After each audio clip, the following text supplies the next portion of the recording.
সুপ্রিয় শিক্ষার্থীবৃন্দ, আজকে আমরা এন্ট্রপি নিয়ে আলোচনা করব। আসলে এন্ট্রপিটা কি? এন্ট্রপি মানে বিশৃঙ্খলা। আসলে দিনে দিনে বিশৃঙ্খলার পরিমাণ বাড়তেছে না কমতেছে সেটা বলো তো? অবশ্যই বাড়তেছে। তার মানে এন্ট্রপি দিনে দিনে বাড়তেছে। তাহলে আমরা এন্ট্রপি কি? Entropy is the measure of disorderness. ঠিক আছে, এটা মেজার অফ ডিসঅর্ডারনেস। আর রুদ্ধতাপীয় প্রক্রিয়ায় বস্তুর তাপীয় ধর্ম স্থির থাকে, দ্যাট ইজ কল্ড এন্ট্রপি, মানে ডিকিউ বাই টি। ঠিক আছে, ডিকিউ বাই টি, এটা হচ্ছে এন্ট্রপি। হ্যাঁ, এন্ট্রপি গেল। আর একে এই এন্ট্রপিকে আবার তাপীয় জড়তাও বলা হয়। ওকে, থার্মাল ইনার্শিয়া।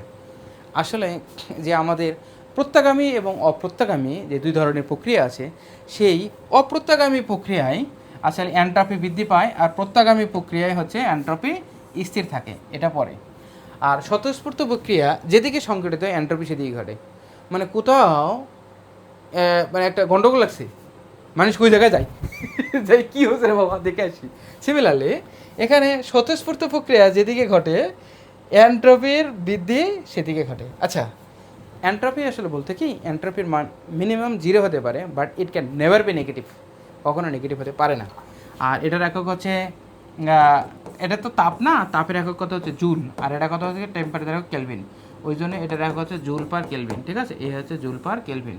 আর মাত্রাটা ml স্কয়ার টি পার স্কয়ার আর কিলো পার পার কেলভিন।